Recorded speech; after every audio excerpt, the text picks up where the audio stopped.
नमस्कार दोस्तों, मेरा नाम है चंद्र तिवारी। स्वागत है आप सबका एक बार फिर से आपके अपने यूट्यूब चैनल एजुकेशन सेंटर में। दोस्तों, आज हम बात करेंगे सेंटेंस के बारे में।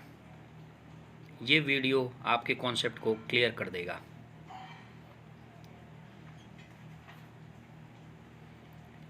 सेंटेंस की परिभाषा यह है, ये group of words which makes complete sense is called a sentence. Hindi में वाक्य रचना निम्न तरीके से होती है। पहले कर्ता, फिर कर्म, फिर क्रिया। जैसे राम आम खाता है। इंग्लिश में वाक्य की रचना इस प्रकार होती है, subject plus verb plus object. कर्ता यहाँ राम है प्लस क्रिया खाना है प्लस आम ऑब्जेक्ट है, राम ईट्स अ मैंगो। अब सब्जेक्ट किसे कहते हैं? सब्जेक्ट यानी कर्ता, जिसके बारे में कहा जा रहा हो। उदाहरण, जैसे वाक्य में राम आम खाता है, इस वाक्य में राम के बारे में कहा जा रहा है, तो राम कर्ता यानी सब्जेक्ट हो गया। अब किसी वाक्य में कर्ता कौन है यह पता करने के लिए क्रिया से पहले हु लगाने से जो सामने आएगा वो कर्ता हो जाएगा। जैसे राम ईट्स सम मैंगो। इस वाक्य में सब्जेक्ट पता करने के लिए वर्ब से पहले हु लगाते हैं तो बनता है हु ईट्स सम मैंगो। अब इसका उत्तर निकल कर आया राम, तो राम सब्जेक्ट है। क्लियर है यहाँ तक?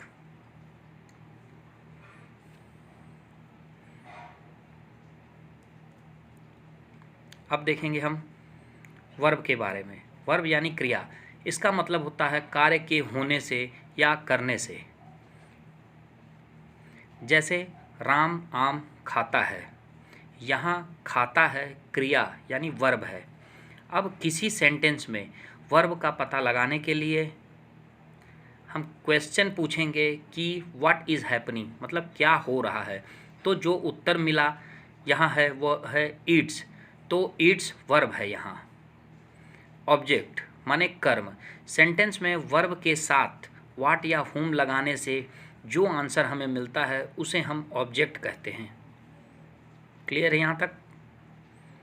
अभी तक सब्जेक्ट क्लियर हो गया, वर्ब क्लियर हो गया, ऑब्जेक्ट क्लियर हो गया। चलिए अब आगे हम देखते हैं। जैसे राम ईट्स अ मैंगो। अब इस वाक्य में ऑब्जेक्ट पता करने के लिए वर्ब के बाद वाट लगाएंगे तो जो उत्तर निकल कर सामने आएगा वही ऑब्जेक्ट हो जाएगा इस सेंटेंस का। जैसे राम ईट्स वाट और इसका उत्तर मिला आम, तो आम यहाँ पर ऑब्जेक्ट हो गया। अब parts of sentence. Each sentence has two parts. पहला सब्जेक्ट, दूसरा प्रेडिकेट। सब्जेक्ट जिसके बारे में कहा गया है और प्रेडिकेट वाक्य का वह भाग जिसमें कर्ता के बारे में कहा गया हो।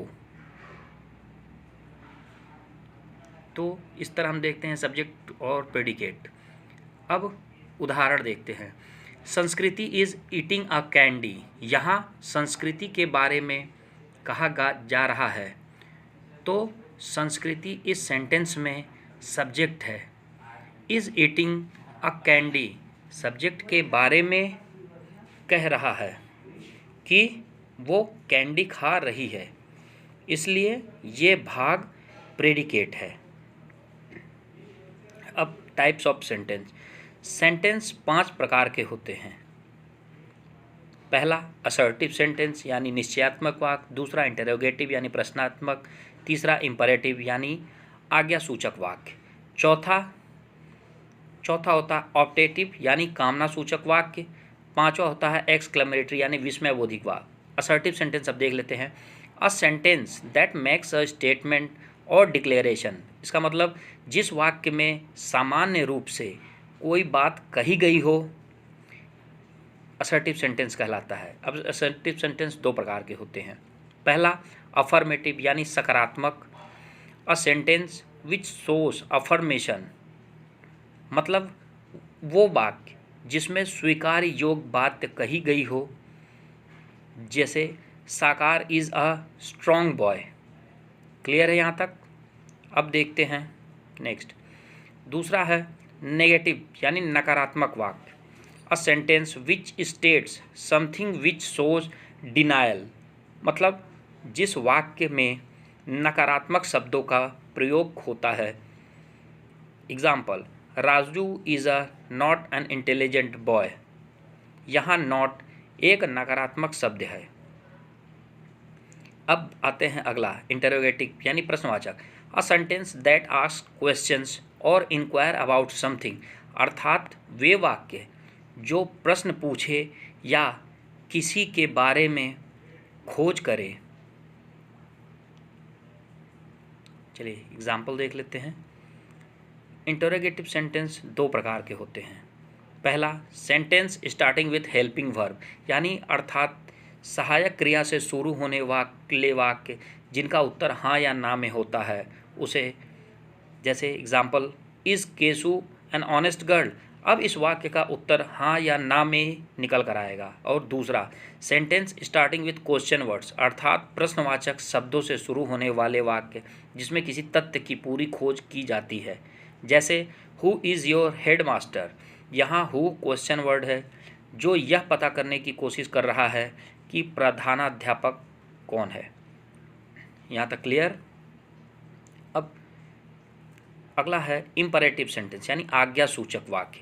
अ sentence which shows order, advice, suggestion, prohibition and request, मतलब जिस वाक्य से आज्ञा, सलाह, सुझाव, प्रार्थना आदि का बोध हो या इम्परेटिव सेंटेंस कहते हैं। जैसे कम हेयर, इससे ऑर्डर पता चलता है। डोंट स्मोक, यह प्रोहिबिशन रिगार्डिंग है।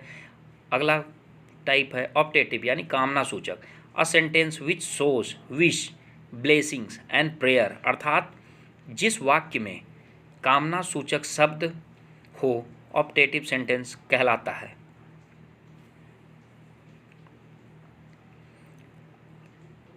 आइए एग्जाम्पल देख लेते हैं।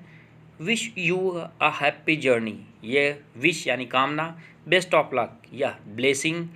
मे गॉड हेल्प यू, यह एक तरह का प्रार्थना है। अब यहाँ ध्यान देने वाली बात एक है, मे से शुरू होने वाले जो भी ऑप्टेटिव सेंटेंस होंगे उसके अंत में एक्सक्लामेटरी मार्क लगाया जाता है। अब अगला सेंटेंस एक्सक्लामेटरी यानी विस्मयाबोधिक। A sentence which shows mental passion, thought and sudden feeling of mind, अर्थात वे वाक्य जो अचानक आए हुए विचारों या भावनाओं को प्रकट करे इम्परेटिव सेंटेंस हैं। क्लियर है यहाँ तक? चलिए एग्जाम्पल देख लेते हैं इसका। ओह, अनिल इज हेयर, इसका मतलब यह हुआ अनिल यहाँ है। Alas, many people died in Odisha, यह सब एक्सक्लामेटरी सेंटेंस है। अब यहाँ ध्यान देने होनी बात एक है, एक्सक्लामेटरी वर्ड के जस्ट बाद एक्सक्लामेटरी मार्क लगाया जाता है। आशा करते हैं आपको यहाँ तक समझ में आ गया होगा।